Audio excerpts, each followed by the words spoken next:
Excellent. So, welcome everybody. Before I begin, I'd just like to acknowledge the traditional custodians of the lands that we're all working and living on. I'm joining from Yarrawonga up in the Murray, which is Yorta Yorta and Bangarang country. And I'd like to acknowledge that art and music and performance and storytelling have been created on these lands for thousands of generations. I want to pay my deep and genuine respect to the traditional custodians for this rich cultural history and for care for this beautiful land and country, and acknowledge that First Nations sovereignty was never ceded. For those of you who don't know me, my name is Nikki. I'm the Connecting Places Coordinator at RAV, and I've got Amelia here with me today. Amelia is our Acting Grants Manager and our Small Regional Presenters Program Manager. Hey everyone, and I'm joining you today from the Grampians Garraword on Djabwurrung and Jadwajali country. So the purpose of today is just that Amelia and I will take you through a bit of a presentation about applying for a grant. It's going to touch on the Small Regional Presenters Grants Program because that's something that's happening at the moment. We know a lot of community presenters are interested in. And we'll also touch briefly on the Regional Arts Fund grants, but it's also meant to be a kind of a more general introduction and tips and tricks for grant applications, particularly in the arts and the community sector space. So, all right, let's get started. This might seem like a slightly strange slide to start off with. I know a lot of you are probably watching because you're keen to get started and get stuck into a grant application. The reason I put this in here is that I think this is actually a really good question to ask ourselves. Particularly at the moment, we know that a lot of arts sector and community sector grants are increasingly competitive. We know they take a lot of time and energy and effort. And I think, it's really good, and I really encourage everyone I work with to take a strategic approach to looking at what grants you do want to apply for, what's worth your time, and really planning that out over the year. So we've got a bit of a checklist here, a few things to think through when you're deciding whether or not this is the right grant for you. And those are things like, looking at the funding body objectives, looking at the criteria, thinking about your project, thinking about how they match up. In a lot of cases, that won't be a perfect match.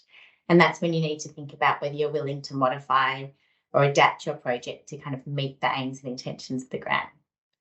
That's a tricky question. That's a personal question. I'd say pragmatically, it's probably be a good idea to be prepared to adapt your project. And it's a really good approach, I think, that I find is to think about the core vision of your project, what you really want to achieve. That might be the creative vision, that might be, the outcome that you want to get for your community. And then think about the things around the outside that are adaptable. And that might be things like the audience, it might be where the program takes place, it might be that you're willing to add on an element of community engagement or take something away. And kind of having that understanding of your project really sets you up to be in a good position to apply for different funding programs. Other things to look at, really pragmatic things, how much money is available, is it enough? I'd warn against trying to squeeze a big grant into a small amount of money. Again, think about what you can do to adapt your project. How time consuming will an application be? If it's a grant that's asking for a lot of information and you're going to be spending a lot of time on it, think about, how much money are you applying for? Is it actually worth it? What else could you be doing with that time? That might actually help to contribute to that project. Look at timelines, look at how the timeline of both the grant application and the delivery works with your other commitments and the other projects you have. And then pull all this together and just check in with yourself, check in with your committee, make sure that this is the right grant, that it's the right time, that you're ready to go. And then you can go forward and get started. So just a quick checklist. Some of these are really self-explanatory, but worth going through anyway. I'm sure you've been told, but read the guidelines of the fund.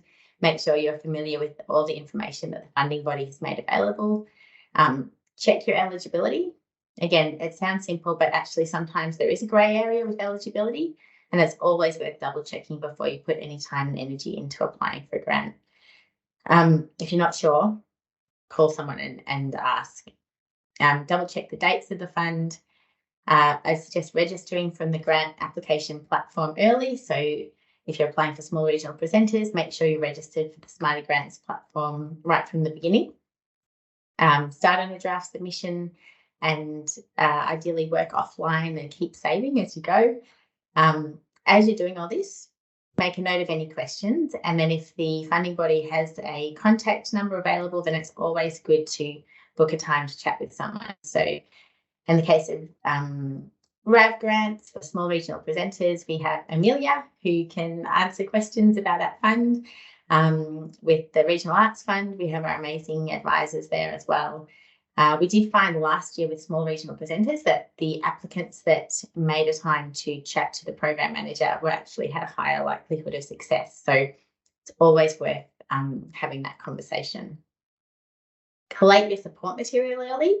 We'll talk a bit more later about how important support material is, but I think it's also worth noting that it can be quite time consuming. It's actually one of those things that I think people often leave to the end, but it can take a lot of time to pull together.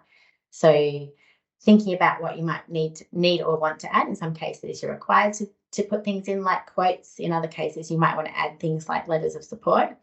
Gathering these early is a great idea, particularly if you're relying on someone else. So if it's a letter of support and you need someone else to give it to you, give them a heads up early on. And then line someone up to review your draft. So someone with an external eye, probably someone who's not really deeply connected to the project. They can give great feedback as you go. So I'll pass to you, Amelia, to chat about some of the grants that we have available and coming up.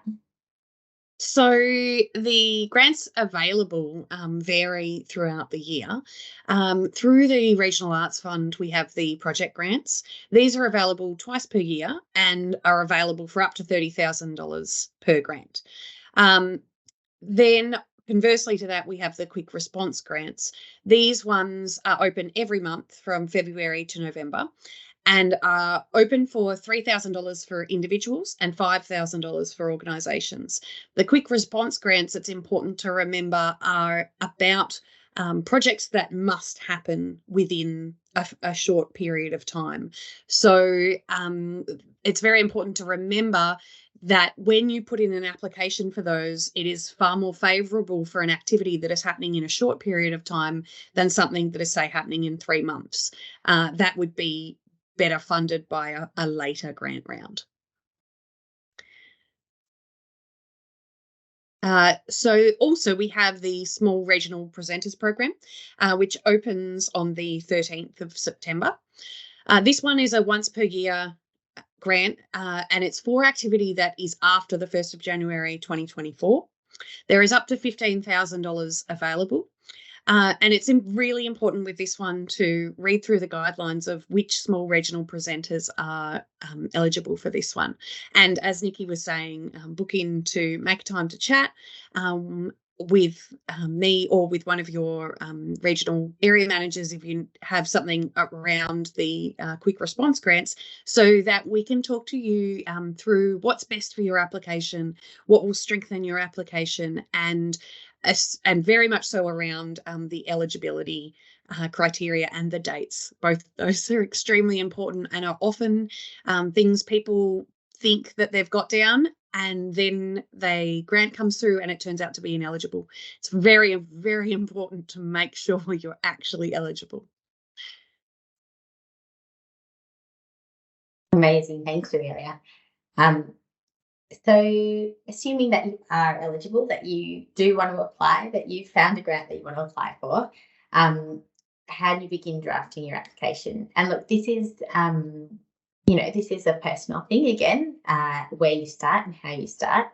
A couple of really key things to remember is please always use simple and easy to understand language.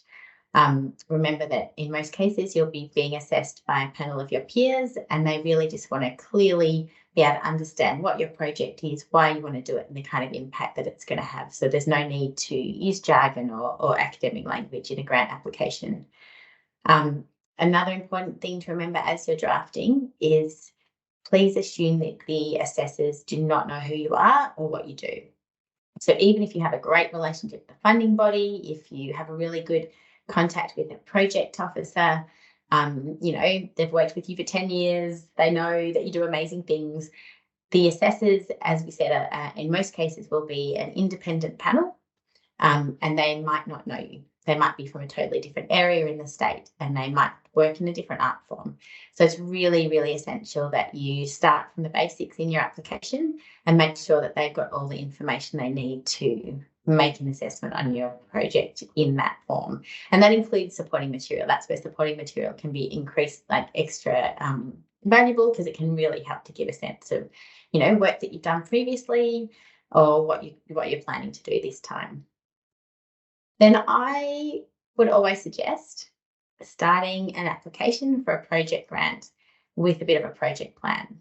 I think it's natural sometimes to kind of want to go straight into that beautiful description of the project.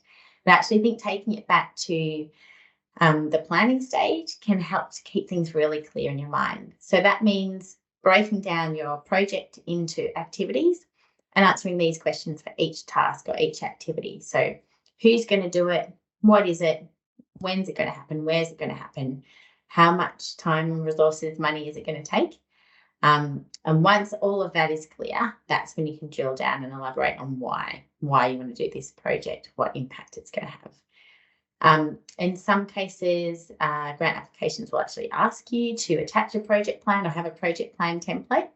In other cases, that's not officially part of the grant application, but in most cases, it will help you to meet one of the criteria. So, for example, in the Small Regional Presenters Grant, one of the criteria is viability. So you'll be assessed on, your capacity and organisational capacity to deliver, and a really clear project plan is a really great place to do that. I also think once that's really clear in your head, you start going into the narrative about your work, that clarity follows through. And if it's clear in your mind, it's much easier for assessors to be clear about it as well. So that leads us on to another pragmatic area, which is forming your budget, which I'll let Amelia have a chat about. Thanks, Nikki.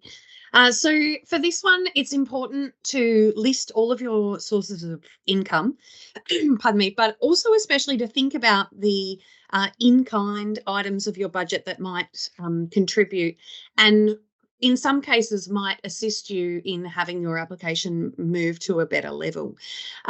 It's something that sometimes people don't consider because they don't see the in-kind aspect as important, but it's really important to remember that, especially here at Regional Arts Victoria and working within regional communities, we understand the importance of community and how much everyone puts in, and it's important to put those in your applications. Consider other grants, donations, sponsorship and earned income in what you're putting in your budget, whether it's confirmed and unconfirmed. When it comes to expenditure, how do I work out the dollars amount for this budget item? For these, we would recommend consulting with local industry experts on what pay rates are, not underpaying people, remembering that although we are community driven, we do acknowledge that people need to be paid, and especially artists need to be paid at the rate that they actually command. And it's important to put that within your budget. Also, calculating your in-kind support, as I was saying before, within this slide there is a cost of volunteering calculator, which we would recommend using to figure out what to put in your person hours for your in-kind support.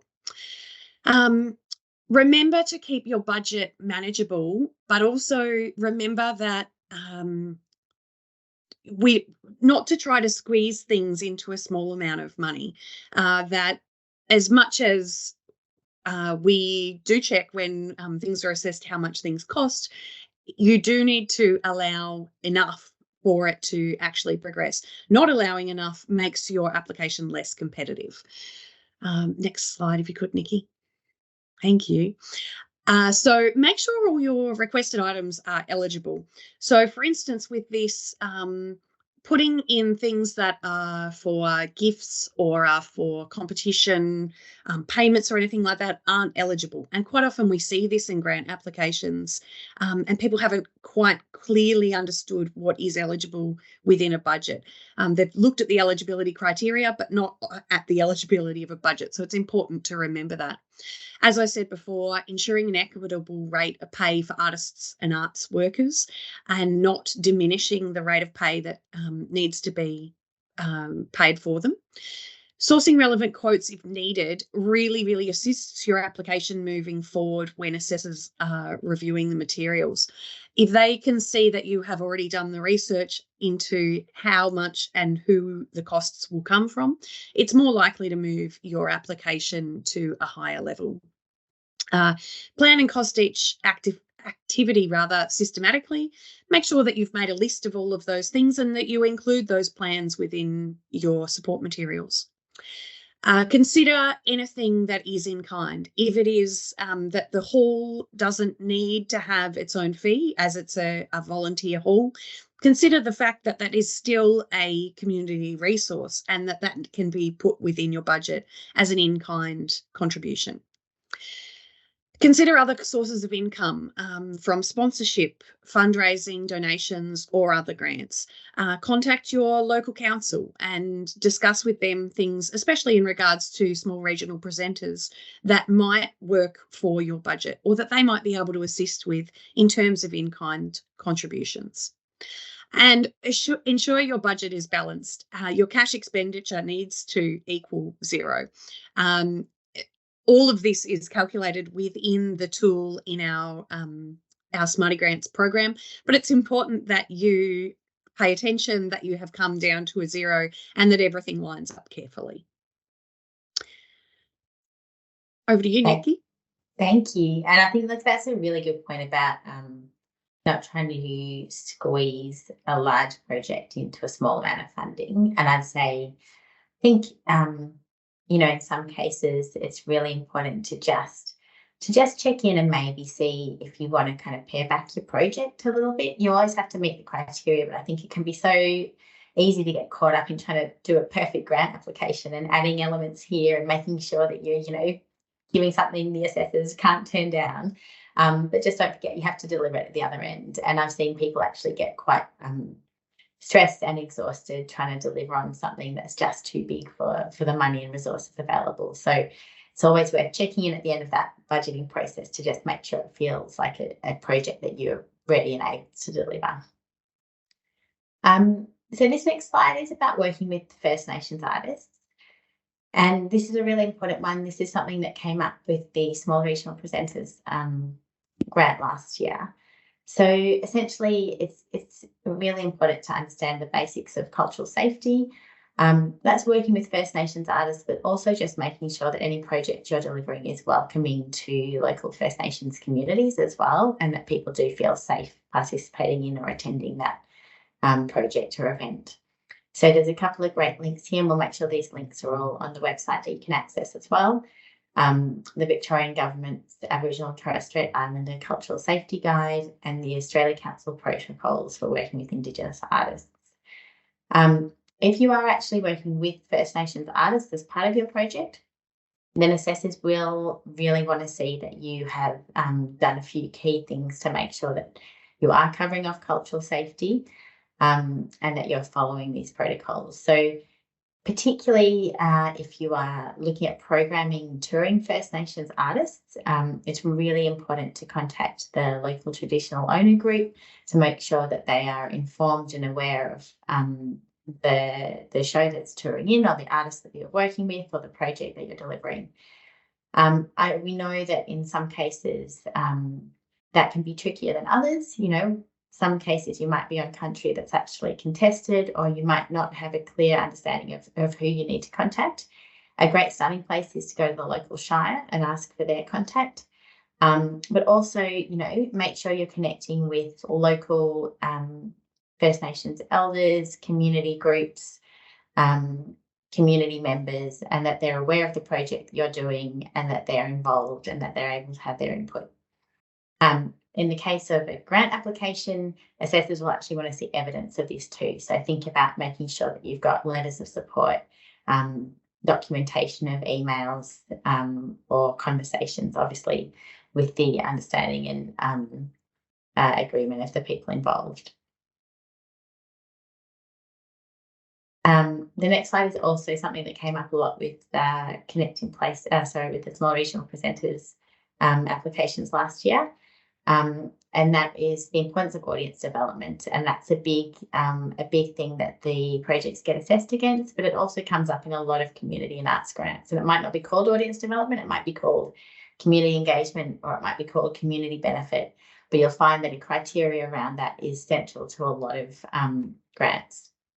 So, what is it? What is audience development? It means different things to different people, but essentially, I think a really good starting point is that definition under dot point 3 here: building, growing, and nurturing relationships with current and potential audiences. So, focus on the relationship element of this. And I think a really good starting place is thinking about just developing an understanding of who your current audiences are and who your potential audiences might be. What does your community want and need? And you can do this through discussions, through surveys, through forums, through conversations in the street.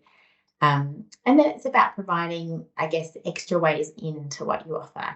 So think about how you can reach out to people. Think about how you can have that meaningful, lasting impact on people.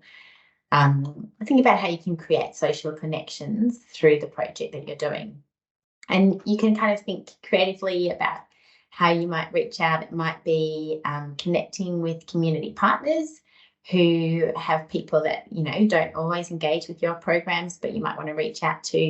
It might be doing a project in an alternative venue. So you might want to do a workshop in the local library or the neighbourhood house, somewhere that a lot of people feel comfortable going to and are happy to attend. Those same people might be less comfortable or less familiar with a gallery space or a theatre space. It's also, worthwhile thinking beyond that, thinking about doing something in the pub or, local footy pavilion. In a lot of cases, you're probably already doing audience development. You're probably calling people on the phone to tell them about the show. You're probably talking to shops and businesses and asking them to promote your project. You're probably working with another community group or a school group or, asking your community for input and ideas. So make sure that you're really clear in any grant application about what you are already doing, as well as what you plan to do. And I think assessors really like to see that sense of understanding and of building on what you're already doing and growing that audience and growing that reach and growing that impact. That's audience development in a nutshell. So some assessor considerations, and I think, Amelia, I'll let you chat about this one. Yep. So assessors, when they have an application, have a limited amount of time to look at each application. It's important to consider your support material. It is vital that you include all of the things that are necessary and asked for. So, for instance, and they nearly always do, a CV is requested. It needs to be an up-to-date CV that lists, for instance, your exhibitions, but also talks about other things that are relevant to you and your practice, and or to, in this case, small regional presenters. If you have experience in those things, you need to make sure those are within your CV or your CV for your organisation. And again, with the support material, this is something that tips a lot of applications further up into the assessment process.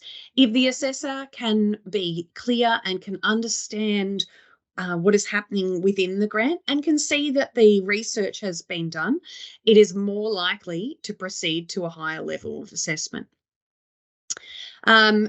When assessors are reading through application, context is absolutely everything. So how suitable the project is for the applicant and the community and what the benefits are one of the key things that an assessor is going to be looking at. Within this, using the language that is used within the grant guidelines can be a really fantastic way to make sure that you are ticking that box and that your activity, project, presentation fits within that context. Evidence of support is an absolute must. If you are working, say, across different shires or with certain halls, with other artists, it's important that you document those things. And if you can have letters of support from those organisations or individuals, that again promotes your assessment of your application further. Assessors will look at your budget and they will make sure things add up. Not only this, most assessors have assessed numerous applications and are very adept at understanding what is happening within a budget. So, for instance, if you over or under budget something, most assessors are going to pick up on that purely because we've assessed so many applications before.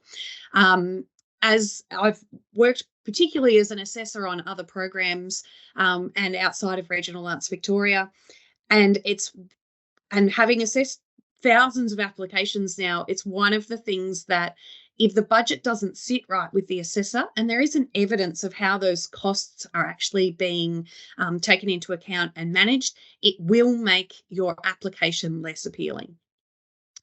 Eligible and competitive are two extremely different things and something that's not a lot of people always understand.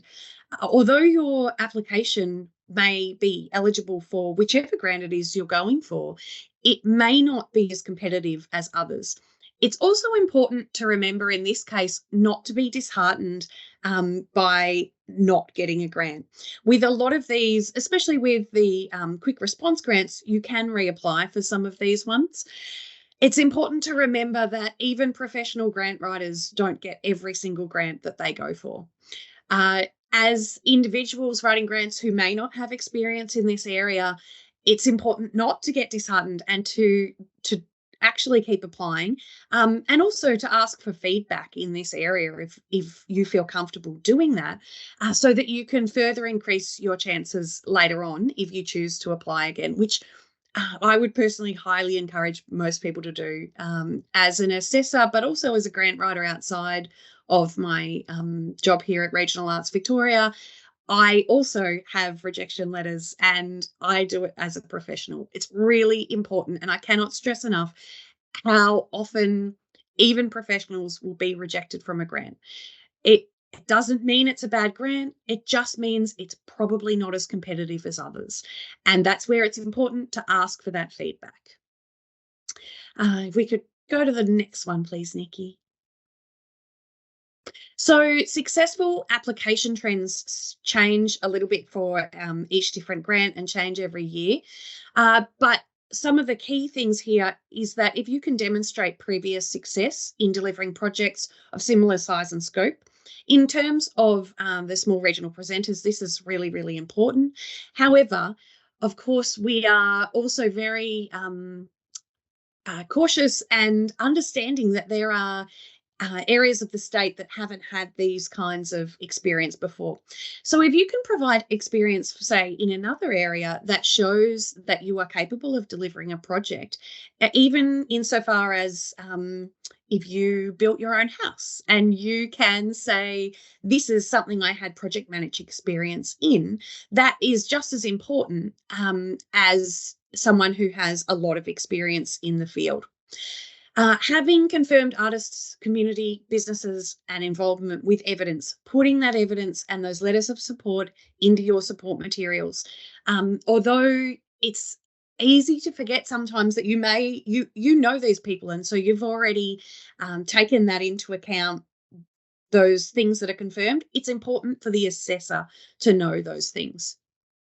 As I said before, CVs and bios of all participating artists that are up to date is very important. Letters of support that include what they're actually supporting and any in-kind amounts are just as important too. Clear and easy to understand project deliverables. So making sure that you've outlined your project very clearly and that what you're delivering is very clear. And as Nikki was saying before, having someone review your application in this case can be a really great way to make sure you've honed right in on the project and the deliverables. As I was saying, those realistic project scopes and the budget that's relative to what you've applied for and the community you're within is just as important. Your budget needs to be clear and correct. And if you can have quotes sourced for that, that can further your application.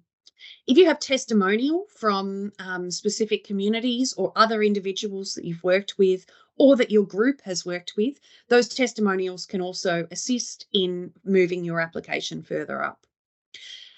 Stick to the limits, though, of the support material. As much as it can be tempting to list every single exhibition you may have had in your career, it's not always relevant to put those things within there.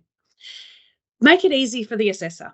Have everything there, have it clear, have it so it's set out within the application so that they can tick the box every single time they see something that you've put in that meets the requirements of the assessment. On that, it's also important to note, and a question that comes up quite often, if you don't feel that you can fit everything into your application in the word limit, sometimes dot points can be a useful way to fit things in that you need to fit in a concise manner. It won't be held against you for using dot points. We understand that that's sometimes the requirement of fitting within a word limit. Fantastic. I think I didn't cut you off there, did I? Did I cut you off? No, all good. Fantastic. Well, thank you so much, Amelia. They were just incredibly valuable points. And thank you everyone who's watched this far. Just a reminder that there's some other skill development opportunities on the Connecting Places page on the Regional Arts Victoria website. Depending on when you're watching this, we have a great fundraising workshop coming up as well. And best of luck with any and all applications, and please do reach out to relevant people when you want that advice and support. Wonderful. Thanks, Nikki.